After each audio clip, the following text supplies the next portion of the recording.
Hello and welcome back. Halakkin here with another deep dive into World of Warcraft lore. Today, we're going to explore the mysterious and nefarious story of Balnazzar and how he went from one of the main Dreadlords in charge of the Azeroth invasion to the founder and leader of the Scarlet Crusade, with his eventual demise during the events of the Third Invasion of the Burning Legion. The Torture of Ner'zhul. At Killjaden's request, a cadre of Dreadlords, Balnazzar, Tychondrius, Deptharock, Mal'Ganis, and Varimathras, set upon the orc shaman Ner'zhul with unrelenting cruelty. Having fled the shattered world of Draenor into the chaotic expanse of the Twisted Nether, Ner'zhul believed he had escaped the consequences of his earlier betrayals. He was gravely mistaken. The Dreadlords, masters of manipulation and torment, cornered him in the swirling abyss of void and shadow. Their task was clear: break the shaman and bend him to Killjaden's will, for the Burning Legion's ambitions demanded a new instrument of destruction. The torture was as inventive as it was merciless. Each Dreadlord brought their own sinister expertise to bear. Tychondrius, with his cold intellect, likely wove illusions to shatter Ner'zhul's perception of reality, forcing him to relive his failures in excruciating detail. Mal'Ganis, ever the schemer, might have preyed on the orc's pride, whispering promises of power only to snatch them away. Deptharock's psychic assaults could have unraveled Ner'zhul's mind thread by thread, while Balnazzar's brute sadism and Varimathras' insidious cunning ensured no reprieve. Day after day, if the time even held meaning in the Nether, their combined efforts eroded the shaman's resolve. Ner'zhul, once a proud leader of his people, felt his sanity splinter under the strain. In a moment of desperation, his spirit buckled under the weight of endless agony. He capitulated, swearing allegiance to Killjaden. But Killjaden had no intention of leaving Ner'zhul's transformation to mere words. The Demon Lord orchestrated a ritual of unimaginable power, tearing the orc's soul from his body and casting it through the veil of death itself. What emerged was no longer the shaman of old, but a spectral entity, a wraith of rage and despair. To anchor this new being, the Dreadlords forged a vessel, a suit of dark, enchanted armor, its plates etched with runes of domination, and a massive rune blade named Frostmourne, its edge humming with the hunger for souls. These artifacts were not merely tools, they were an extension of Ner'zhul's new existence, binding his essence to them irrevocably. To ensure his captivity, the Dreadlords encased the armor and blade within a diamond-hard block of ice, a prison as unyielding as Killjaden's will. Thus, the Lich King was born. Killjaden's plan extended beyond mere punishment. The Lich King, along with the Dreadlords who had forged him, were dispatched to Azeroth, a world ripe for conquest. Their mission was to pave the way for the Burning Legion's Third War, a cataclysmic invasion meant to scour the planet of resistance. The Lich King, trapped within his icy throne, was tasked with amassing power, raising an army of the undead to serve as the Legion's vanguard. Meanwhile, Balnazzar and his brethren acted as both overseers and enforcers, charged with keeping Ner'zhul in line while accelerating his work. Under their watchful eyes, the desolate wastes of Northrend became the site of a monumental undertaking, the construction of Icecrown's citadel. This towering fortress of ice and serenite rose from the frozen landscape, a bleak testament to the Lich King's growing might and a symbol of the Dreadlord's authority. Yet Ner'zhul, though seemingly shattered, was far from defeated. Beneath the surface of his broken psyche burned an ember of defiance, fueled by a thirst for vengeance against those who had tormented him. The Dreadlords, for all their cunning, underestimated the depth of his cunning. Ner'zhul began to exploit their own fears, particularly their dread of Killjaden's wrath should they fail in their duties. Subtly, he sowed seeds of doubt, manipulating their paranoia to his advantage. His gambit hinged on Frostmourne, the rune blade that pulsed with his essence.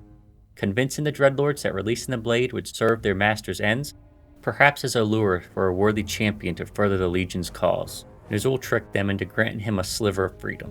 With a surge of will, he hurled Frostmourne from the frozen throne, casting it into the icy wilds of Northrend. This act was no mere tantrum. It was the first step in a long game of retribution. The blade's departure weakened the Dreadlord's hold over him, setting the stage for the Lich King to turn the tables on his jailers. Though still bound within the ice, Ner'zhul's mind reached outward, seeking a pawn to wield Frostmourne and unleash his wrath upon Azeroth. And in time, the very forces that had enslaved him, the Dreadlords, blind to the full scope of his deception, continued their oversight, unaware that the prisoner they guarded was already plotting their downfall. The Third War. Balnazzar, Deathrock, and Vermathras, the Dreadlord brothers tasked with overseeing the Lich King's dominion, found themselves blindsided by the tides of fate. The Burning Legion, their infernal masters, had suffered a catastrophic defeat at Mount Hyjal, with Archimonde's destruction marking the end of their grand invasion. Yet, in the plagued lands of Lordaeron, the Dreadlords remained oblivious to the seismic shift for months. Their isolation in the eastern continents, coupled with their focus on maintaining control over the Scourge, left them ignorant to the Legion's downfall, until Arthas, the newly crowned Lich King, returned from his mysterious journey to Kalimdor. His arrival was a thunderclap. Standing before them, his presence radiating cold menace, Arthas proclaimed Archimonde's demise with chilling finality. Before the Dreadlords could fully process the implications, or withstand the swing of Frostmourne, they vanished in a flash of fell energy, teleporting to the shadowed safety of Tirisful Glades. There, amid the twisted woods and lingering mist, the brothers regrouped, their minds churning with schemes. The news of the Legion's defeat was a blow, but it also revealed a vulnerability. Ner'zhul, bound within the Frozen Throne, and his champion Arthas were weakened. The Lich King's power, once a torrent, was now a faltering stream, strained by the distance from Northrend and the unraveling of his psychic dominion. The Dreadlords, ever opportunistic, saw a chance to turn their former prisoner into their prey. They devised a plan to topple Arthas and seize control of the Scourge for themselves. Knowing they needed an ally, they turned to Sylvanas Windrunner, the Dark Lady, whose soul had been freed from the Lich King's grasp. Her hatred for Arthas burned as fiercely as theirs, forged in the crucible of her death and rebirth as a banshee. When the Dreadlords extended their offer, a partnership to crush the undead king, she agreed, her hunger for vengeance outweighing any misgivings about their demonic nature. The trap was set in the crumbling ruins of Capital City, a skeletal husk of its former glory now choked with plague and decay. Balnazzar, commanding the operation with ruthless precision, orchestrated an ambush. They lured Arthas into the city, separating him from his loyal lieutenant, Kel'Thuzad, by unleashing a horde of minions, ghouls, abominations, and lesser demons to sow chaos. Balnazzar, reveling in the carnage, even summoned additional Dreadlords to tighten the noose, their fell magic crackling through the air. Arthas, though caught off guard, was no easy quarry. Rallying what forces remained loyal to him, scattered undead still bound to his will, he fought his way through the onslaught, his rune blade carving a path of rune. Just as the Dreadlords closed in, he slipped their grasp, vanishing into the plagued wilderness, or so it seemed. Sylvanas, however, had been lying in wait. Escorted by a shrieking chorus of banshees, she intercepted Arthas on his escape.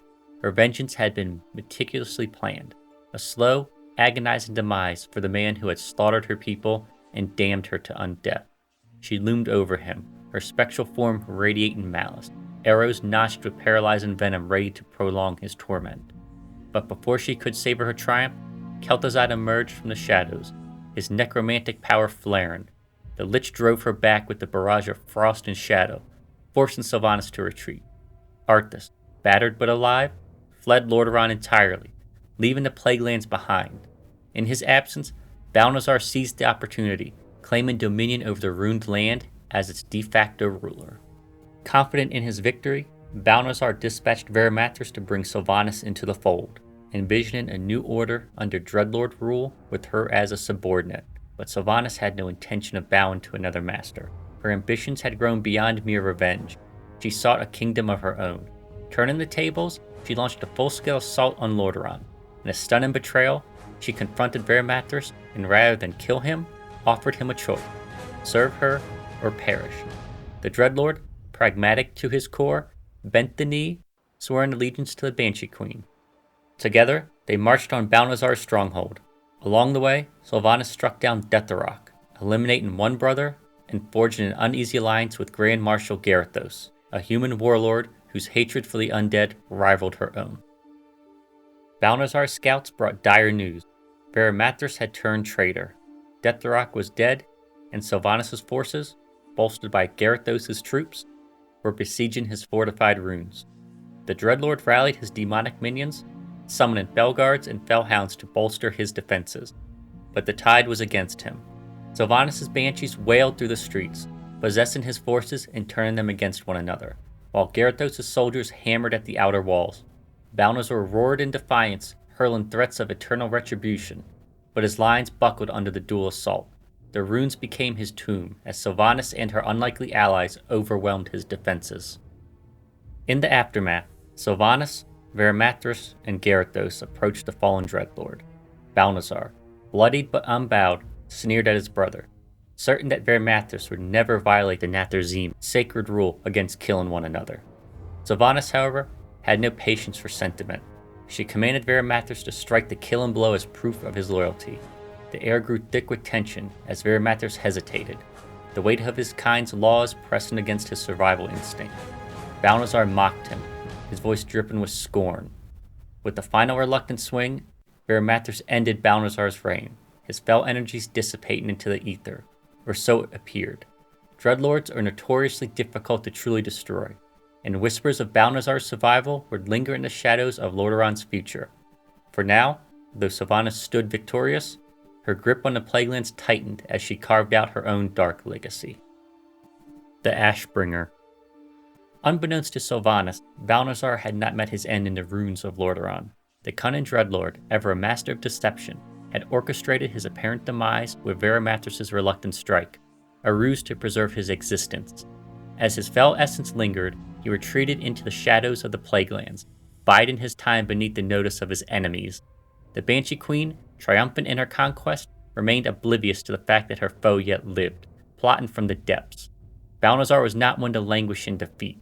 The Scourge's relentless expansion across Azeroth, coupled with Sylvanas' growing power, gnawed at his pride and ambition. He resolved to strike back, not merely to survive, but to carve out a new dominion and thwart the undead tide that threatened to drown the world in darkness. To achieve this, Balnazzar needed an army, a shield against the forces arrayed against him. Trapped in a state between life and death, his fell spirit unbound by a physical form, he sought a vessel to anchor his schemes.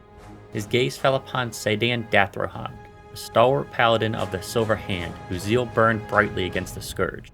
In a calculated act of treachery, Balnazzar ambushed Dathrohan, snuffing out his life and seizing his own body. The Dreadlord's essence poured into the paladin's corpse, twisting it into the perfect disguise.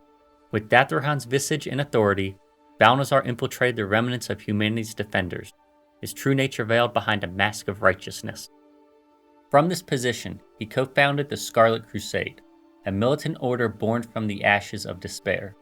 The Crusade's creed was simple, yet fanatical. Eradicate the Scourge in all its forms, from mindless zombies to the calculated necromancers who commanded them. Balnazzar, posing as Dathrohan, stoked their fervor, channeling their grief and rage into a weapon he could wield. Yet, not all within the Crusade were so easily bent to his will.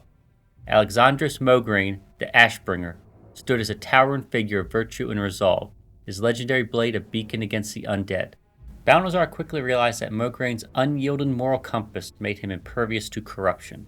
Direct manipulation would fail, so the Dreadlord turned to a subtler, more insidious tactic. He set his sights on Renault Mograine, Alexandros' eldest son, a young paladin whose devotion to his father masked a well of insecurity and jealousy. Balnazzar, through whispers and veiled promises, preyed upon Renault's weaknesses, planting seeds of doubt and resentment. He convinced Renault that his father's legacy overshadowed his own potential, that Alexandros' uncompromising leadership stifled the Crusade's true purpose. The tipping point came when Balnazzar guided Renault's hand to the Ashbringer itself, goading him into a moment of unthinkable betrayal. In a fit of manipulating rage, Renault struck down Alexandros, the holy blade turned against its master in a tragic irony. The act shattered the Mograine family and sent ripples through the Crusade, but it served Balnazzar's ends perfectly. Kel'Thuzad, ever opportunistic, later raised Alexandros as a Death Knight, binding the fallen hero to the Scourge, a bitter twist that only deepened the chaos Balnazzar had sown. The murder of Alexandros fractured the Crusade's unity. A group of paladins, horrified by the growing extremism and paranoia within the Order, broke away to form the Argent Dawn. This new faction sought a more balanced approach, opposing both the Scourge and the Crusade's descent into madness. With the Dawn's departure, Balnazzar's grip on the Scarlet Crusade tightened. As Seydan Dathrohan he steered the organization down a path of corruption, its noble origins warped into a mockery of fanaticism. The Crusades' ranks swelled with zealots, their hatred of the undead blinded them to the demonic puppet master in their midst. Balnazzar armed them with ruthless tactics, executions of suspected sympathizers, purges of entire villages, and unrelenting war against anything that bore the taint of undeath, regardless of innocence. Under his influence, the Scarlet Crusade became a dark mirror of its initial purpose. Once a bastion of hope, it devolved into a tool of oppression, its scarlet banner stained with the blood of friend and foe alike. Balnazzar reveled in the irony. An order dedicated to destroying the Scourge now served a Dreadlord's agenda, unwittingly furthering his vendetta against Sylvanas and the Lich King's legacy. From the fortified halls of the Scarlet Monastery, he orchestrated campaigns of terror, all while maintaining the facade of Datharhan's pious leadership. Yet his triumph was not without risk. The Argent Dawn watched from afar, suspicious of the Crusade, and whispers of a demonic presence began to circulate. For now, Balnazzar held sway, but the seeds of his eventual reckoning were already taking root in the plagued soil of Lordaeron. A cleansing fire. When fanatic members of the Scarlet Crusade raided a village, the raid leader, Sir Thomas, mistakenly killed his own family. Becoming mad upon his revelation, he attacked his fellow Crusaders and was ultimately slain, after which he became completely mad.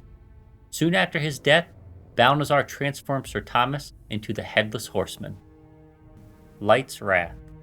At some point, the Scarlet Crusade set out to create a staff of unparalleled holy might, a weapon that would rival even the legendary Ashbringer in righteous fury. 10 of the Scarlet Crusade's learned priests gathered in Hearthglen to create Light's Wrath. For weeks, they practiced a ritual that would purify the dark jewel they found in the war-torn Plague Land and bind it to the staff. However, Balnazzar learned of their plans and feared that such a weapon could unmask his deception and shatter his hold over the Crusade. The Natrazine disrupted the cleansing ritual, and the Crusaders lost control of their delicate spellwork. A storm of holy energy rippled through the meeting place, instantly killing the 10 priests. Yet Light's Wrath was left intact. The blast had purified the jewel and affixed it to the staff. Upon closer inspection, Balnazzar found that the staff trembled with unstable energies. Wielding it with any reliability would be nearly impossible. Rather than destroy the weapon, the demon allowed the Scarlet Crusade to keep it. He looked forward to the mayhem it would cause in the years to come. World of Warcraft. In the towering crimson-hued halls of the Scarlet Bastion, the battle commenced with a figure clad in the resplendent armor of Grand Crusader Datharhan, a revered leader among the zealous Scarlet Crusade. His presence commanded awe and fear alike, his voice ringing with fervor of righteousness as he rallied his forces against the encroaching darkness.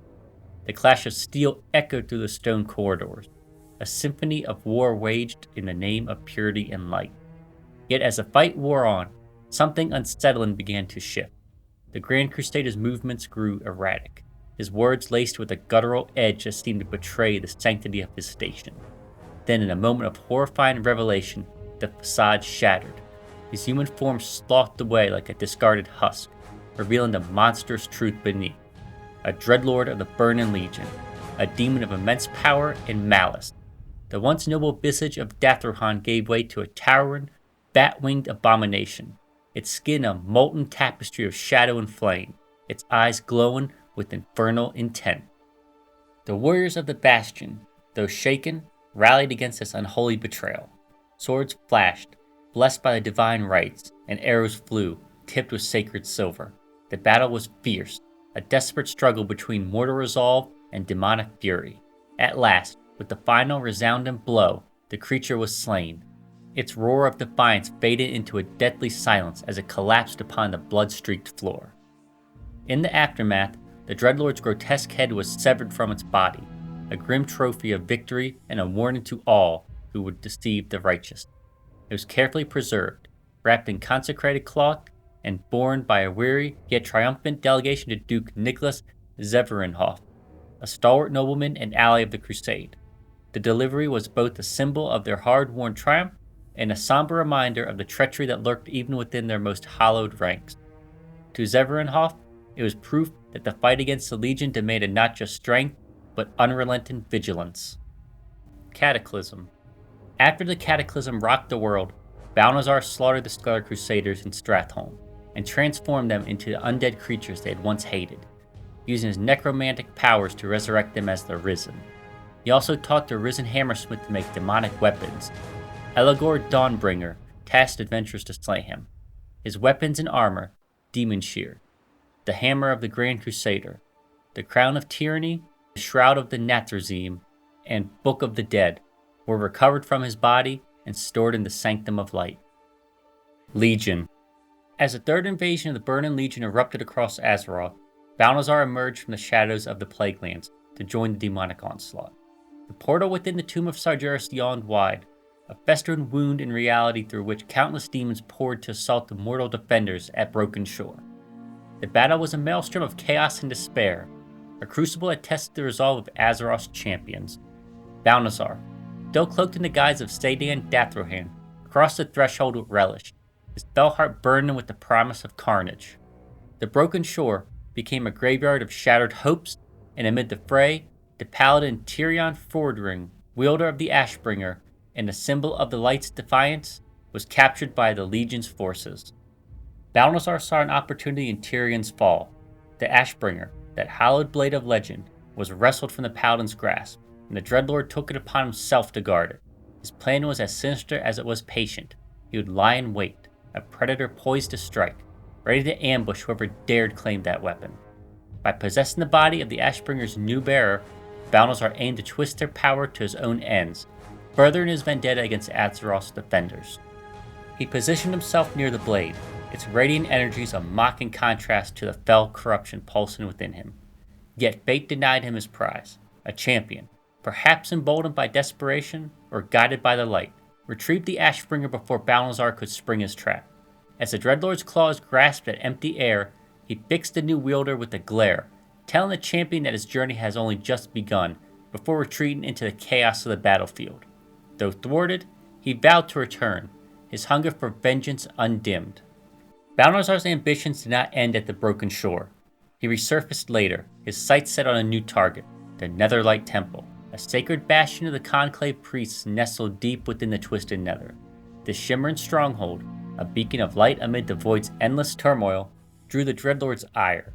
Leading the host of demonic forces, Balnazzar launched a brutal assault on the temple, intent on shattering its sanctity and slaughtering its defenders. The priests, though skilled in the light's arts, were hard-pressed to withstand the onslaught of fellfire and shadow that accompanied his arrival. The Knights of the Silver Hand, ever vigilant against such a threat, rushed to their aid, their hammers and blades clashing against an infernal tide. Balnazzar, reveling in the carnage, began to weave a summoning ritual, calling forth more demons from the Nether's depths. Doomguards with blazing wings, Shivara with cruel blades, and lesser imps to sow discord. The tide seemed poised to turn in Balnazzar's favor, but the light had not abandoned its faithful. From the shimmering void emerged Lothraxion, a Dreadlord unlike any other. Infused with radiant power of the light, Lothraxion served as High Commander of the Grand Army of the Light, sent by High Exarch Turalon to counter the demonic incursion. His arrival was a thunderbolt of hope. His fellborn form, once a vessel of darkness, now blazed with golden purity, a living testament to redemption. Wielding a spear wreathed in holy fire, Lothraxion joined forces with the High Lord of the Silver Hand and the High Priest of the Netherlight Temple. Together they formed a resistance, cutting through Balnazzar's minions with unrelenting precision. The battle within the temple's hallowed halls was fierce. Balnazzar, enraged by Lothraxion's betrayal of their kind, hurled torrents of fell energy at the light-infused Dreadlord, snarling curses in the Natrazine tongue. Yet Lothraxion's resolve held firm, his presence bolstering the defenders. The High Lord's hammer smashed through the demonic ranks, while the High Lord priest's prayers wove shields of brilliance to repel the onslaught. As Balnazzar's summoned reinforcements poured in, the trio pressed their advantage, driving the Dreadlord back step by step. The temple's very walls seemed to hum with the light's power, amplifying their efforts. At last, cornered and overwhelmed, Balnazzar roared in defiance, his false human guise splintered to reveal the monstrous Natrazine beneath. But there was no escape. Lothraxion's spear pierced his chest, and a combined assault of light and steel brought him low. Netherlight Temple's location within the Twisted Nether sealed Balnazzar's fate. Unlike the mortal plane, where demons could reform in the nether after death, a true demise within that chaotic realm was final. As Balnazzar's essence unraveled, his screeches of rage faded into silence, his body crumbled to ash, scattered by the void's winds. The demons he had summoned shared his end as well. Their forms dissipated without the Dreadlord's will to sustain them. The defenders of Netherlight stood victorious, their temple preserved as a bastion of hope. Balnazzar, the schemer who had plagued Azeroth through guile and corruption, was dead at last. No longer a threat, his long journey of malice extinguished in the light's unyielding embrace. If you enjoyed this video, please like, subscribe, and leave a comment down below. Content comes out regularly with lore videos on Sunday, ambiance videos on Monday, and World of Warcraft Protection Paladin content on Tuesdays, Thursdays, and Fridays.